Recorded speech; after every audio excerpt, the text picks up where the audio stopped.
Surviving infidelity. Caught wife cheating day before anniversary. D-Day was 10 days ago, January 29th. I won't forget that day now either, cause of the day after was our anniversary. Since then, I have been reading a lot of posts on this sub. It has been helpful to know I'm not the only one. Now I thinking posting what happened will help me out. It's going to be long cause I think details matter, and I've been playing it over and over in my head every day. Our story. Been with my wife 29 years, married 26. I'm 51 male, her 49 female.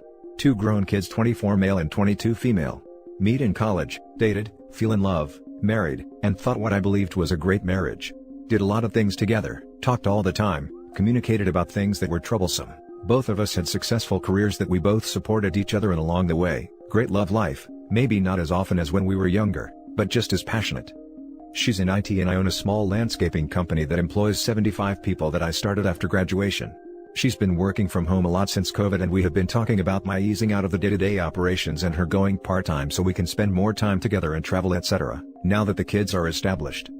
Looking back, there were no red flags that I've read so much about.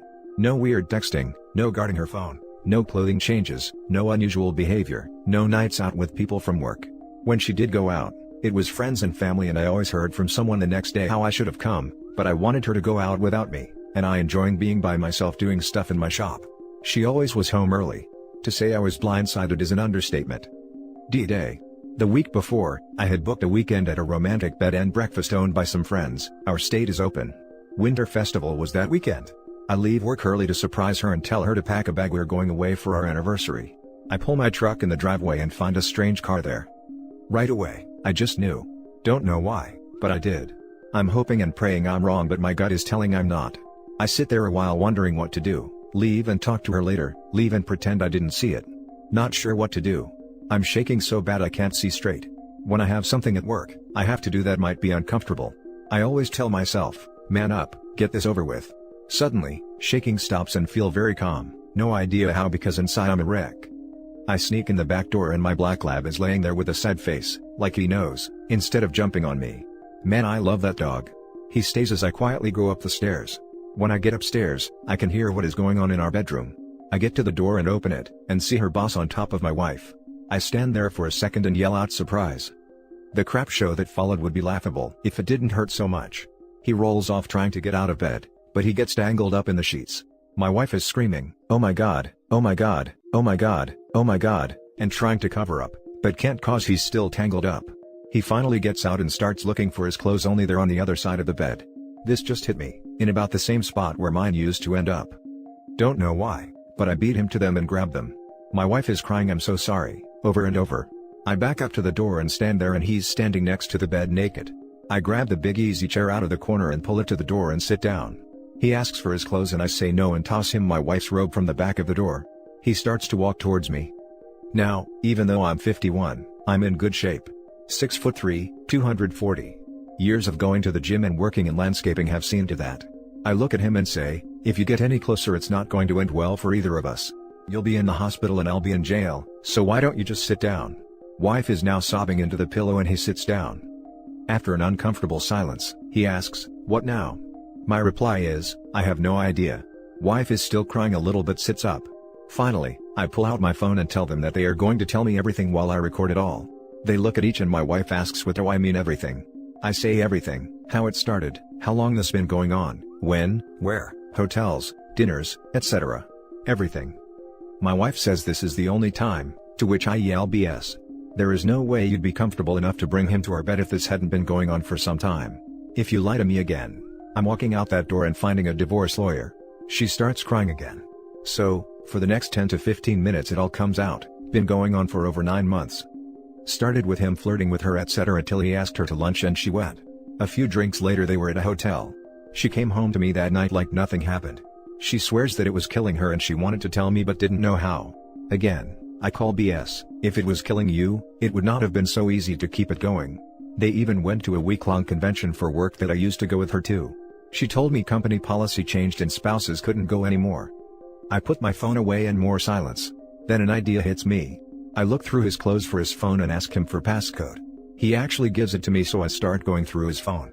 I find some pictures of a woman I assume is his wife and ask her name. Carol. She's very pretty, but not as pretty as my Ashley, I tell him. More picture of kids, find out he has 3 and finally a family picture of all of them.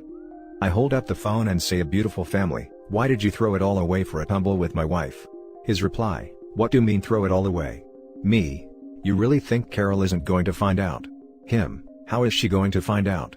Me, I'm going to call her right now. He stands up and says, no, you can't. My wife screams out, please, you can't do this to him. I lost it. Can't do this to him. You've destroyed me, our family, our friends, our future, and broken my heart, and you're worried about him. I'm shaking again, trying not to let her see cry, but I can't hold together anymore. I fall back in the chair and start sobbing. She tries to come over to me, but I look at her, say, stay the hell away from me. After a while, I calm down and look at his phone again. He again says, please don't, I'm begging you. I swear I'll tell her. Yeah right, I reply. He's standing there pleading with me not to, as I find her number and decide FaceTime would be even better. She answers and hi sweet. Looks surprised and says, who are you? Is my husband okay? He is for now, but won't be in a minute. I flip the screen to show him standing there in my wife's robe. I say, I believe you know him. The room he's standing in is my bedroom. The flowered robe he's wearing belongs to this woman. Swinging the phone to catch my wife trying to pull the sheets over her head, but too late. That's my wife, and I came home early today to find them having intercourse. I truly feel sorry for her and lousy for how I did it.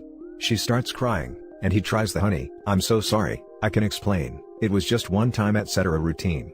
I tell her not to believe a word, that's it's been going on for over 9 months, and that I spent the last 15 minutes recording all the details they were willing to share. I tell her I'm going to text her my number, and she should send me her email and I'll send her the video. I give him the phone, and I hear her tell him when he gets home, there will be a bag packed outside, and if he tries to come in the house, she'll call the police, and hangs up. I toss him his clothes and he leaves after he's dressed. Now, it's just me and my wife. She looks at me and starts to cry, saying she is so sorry, never meant to hurt me, can I forgive her, it didn't mean anything. All the usual cheaters BS. I look at her, tell her to pack a bag and get the hell out my house. I go downstairs and pour a drink. I'm sitting on the couch when she comes downstairs. She starts towards me and I say, just stop. She asks if we talk about this and I tell her maybe, just maybe, but not now. I tell her it's going to be really hard to not look for a divorce lawyer, and she starts crying again. She looks at me and I know and I love you is coming. I say, don't you dare say that right now, cause I don't think I will ever believe it anymore. More crying as she turns and walks out the door. Seeing her crying walking out the door, my entire life leaving, I break down and fall on the floor shaking, sobbing uncontrollably. No idea how long, but I finally sit down, still crying, and call my best friend. I try to speak, but start crying again and can't get the words out. He asks what's wrong, but I can't talk. He asks if I'm at home and I kinda grunt yeah, and says he'll be right there. 30 minutes later he's in my house, I'm still crying. I give him my phone with the video up and he proceeds to watch. I can't bear to hear it and get us both a drink. He comes in the kitchen and takes me drink away and dumps them both, saying, this isn't going to help you. Tells me I can't stay here tonight alone and go upstairs and pack a bag. I come downstairs and he has my lab on a leash and we go to his house. That was 10 days ago and I still feel like absolute crap. I know this was long, thanks for reading this far. I will try to update later. Now for the top advice. Meet with a lawyer ASAP. Just to know what your options are. Go to a doctor and get tested for STDs, who knows how many other women that dude had, or how many other men your wife had. Tell your kids and family before she twists the story to them. Once you did all that, take all the time you need to yourself. Write down the questions that you have. Yes, all of this. Absolutely get tested and be prepared to use the recording as proof to clear your name when the cheater tries to play victim. Wow, 29 years. Sorry bro. 9 months is a long time to pretend everything is fine. Imagine the number of lies she fabricated and the number of decisions she made. It's vile. Thanks for that. I am sure now she had to have lied about plenty of things. Your story caused a visceral reaction. Staying with your friend while you find your footing is extremely valuable. Also, it's great that he took the alcohol away. Lots of questions I want to ask, like, do your kids know? Have you talked to her? Have you consulted an attorney? Since it seems so fresh, I'll just hold off until you're comfortable updating. This community will offer support as well as advice. Stay strong. Also, great job getting it all on camera and contacting his wife. That'll be valuable in the future. Sorry brother. No coming back from that. To the streets she goes. The last story is titled, Done Deal. A lot of savage stories out here. Mine's not so savage. But still want to write about it to get it off my chest. 5 years ago, I ended a relationship. We had been together for 4 years, and it went sour, and she cheated on me. For half a decade, I worked on myself, on my trust and commitment issues. Tried to put myself back together. Eventually, I got to a place where I was really happy with who I was. I was ready to open my heart again. And then I, 27 male, met her, Kate, 26 female. She was amazing. Everything I'd ever wanted. Really everything anyone would want. I had got the girl every guy wanted. The problem was, every guy still wanted her, and she knew it, and loved it. I loved Kate with more passion and fierceness than anyone ever before. I threw myself into that relationship. Every bit of my heart and soul I poured into it. I committed to being the best I could for her. I was so ready to love someone, and she seemed like the perfect fit. Not perfect, she was flawed of course, but in a way that made it all the more real. She had flaws, but what does that matter when it comes to matters of the heart? We love what we love. Reason does not enter into it. In many ways, unwise love is the truest love. Anyone can love a thing because. That's as easy as putting a penny in your pocket. But to love something despite. To know the flaws and love them too. That is rare and pure, and perfect. One day, we were going down an escalator, and I saw a text from her, younger, slightly more immoral, sister pop up. Do you think Max XYZ is hot? I'm with Sam. 3 minutes later, she was in a foul mood. Foul. Sam, asked her what was wrong. She said nothing. Her sister can just be really mean sometimes. She didn't know I'd seen some of the conversation. The thing was, our relationship was built on good communication. When she didn't tell me something, I knew something was wrong. Later that night, I got insecure, and I checked her phone. The messages to her sister had been cleared, entirely. She was hiding something. I convinced myself she was protecting me. She was a good person. With a good heart. A kind heart. Someone worth loving, who would never hurt me. So, I didn't press it. Fast forward a few months, she comes to live with me, after doing a month-long distance. Something seemed off one day when she was writing in her journal. I asked her what she writes about, she declined to answer. We had a long conversation a few days later. Anything I need to know? Type conversations. Nothing. Again. My insecurity got the better of me, and I cracked, and I read the journal. For our whole relationship, it was littered with entries such as, woke up and daydreamed about Max. I know if I got the chance, I would cheat on Sam with Max. I will regret this, not exploring with Max. I want an honest chance with him. Sitting here, waiting for Max to text me. I don't have the energy to talk to Sam. Not only Max. I am thinking about intercourse with Sam, and wishing it could be with Wyatt. I will never accept that Wyatt and I will not hook up. Big weekend. Got drunk. Cheated on Sam with Wyatt. I confronted her about it. She said these were just fantasies. That the cheating was just texting. That it wasn't real. That I had violated the trust by reading her diary. I agreed, we had both messed up. Said I'd give her a second chance. That I understand that she might be having second thoughts, and that we all get swept away by our thoughts sometimes. In a way, I was pleased she was writing them down and casting them away. A lot of the entries were from long distance time. This was start of January. Enter start of February. She moves back to her place. My mother came to stay with me, could have been awkward. 5 days after moving out, about a month since the diary incident, a Friday, we go on a long walk. She discusses long-term futures with me. Sees us going the distance. How would I feel about raising children in this place? Who would she invite to the wedding? That night, she has a girls' night with her housemates. Gets drunk. No texts to me that night. Not even to say goodnight. I wake up several times in the night, worried. I'd seen this movie before. I check Wyatt's Instagram, she had liked his last photo that night. I went over there first thing. We spoke. She said she told her housemates everything about the diary, and just like the photo, not texted him or anything. We work it out, have intercourse, talk for 3 more hours, work through things, discuss kids, and other long-term futures again. Moving in together again, etc. She goes to the bathroom. I check her phone. She had texted her sister. Should I be with Sam? He would literally love me even if I killed someone. Or should I go be with other guys? And one text, from her, to Max. It was a response to a question. There was no preceding conversation. It had been deleted, but she had passed out before deleting this last text. She had written it in her notes too, before sending it via Instagram DM. How could she not even text me goodnight, but fall asleep talking to other guys?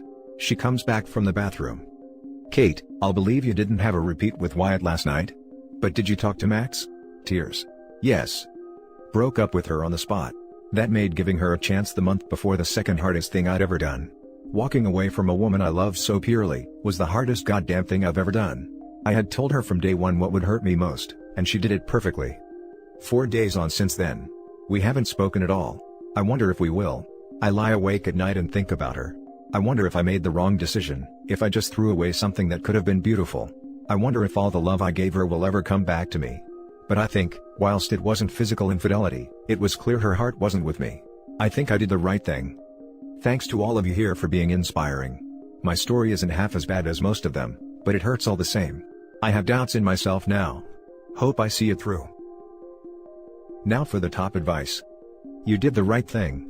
Trying to be in a relationship with someone who is in love with someone else is an exercise in futility. I'm sorry it didn't work, but she's proven she is not to be trusted. She's a milk dud. Sweet on the outside, pure poison on the inside. Such an apt description. Part of me hopes she will change and fight for us. Part of me recognizes the futility. Don't drink poison just because you're thirsty. I know you're hurting and you wish against wish for her to finally see your worth. Problem is, she sees you as having no value, no worth. You are an end to a means for her, a security blanket so to speak. If she has you to always run back to, she will only continue to hurt you and engage in her spectacularly destructive behavior. Yeah. I think I realized if I let her do this, I would only reinforce her opinion that I'll be here no matter what. She'd have lost all respect for me. You made the absolute correct decision. You were her safety net while she cheated on you. There was so much more of this in your future together. Let her go be Wyatt's or Max's problem now. Go completely no contact and block her on everything. Don't let her suck you back in. It's time to focus on you. Yeah. I know I was the safety net. The contingency plan. I know it wouldn't have stopped. It was thematic throughout our whole relationship. I don't have much in the way of social media, but trying to stick to no contact as best I can. Thanks for the vote of confidence. Quick edit. Folks, I can't thank you enough for weighing in on this, whether you've said I've been strong, weak, I was a doormat, I'm a fool, or I am simply in love. Thank you. I sat down to write this to organize my thoughts. I knew I had to be true in showing how vulnerable, in love, and irrational I feel. Whilst, in my mind, Kate was an angel, she still is, I also needed to represent the facts as clearly and objectively as I could, so that strangers with no regard for my or her well-being could comment fairly. I've lain awake at 3 a.m. every night, in the most unmanly fashion. Imagine this, a 195-pound 6'2" grown man, crying my freaking eyes out, doubting whether I overreacted, or made the right decision, or screwed the pooch with the girl of my dreams. Reading all your responses gives me courage. Courage to believe that I didn't. I valued myself, and I made a difficult, but good choice. I need to sleep now, but I will continue to read and respond to any comments when I wake up, invariably at some ungodly hour of the morning. I've gotten a lot of peace from this. I'm glad I wrote it, and everyone here has had, and continues to have, their say. Thank you, internet strangers. And that's it for this video guys. If you have thoughts to share, leave a comment below. Don't forget to hit like and subscribe if you like this content. I'll catch you in the next one. Good day everyone.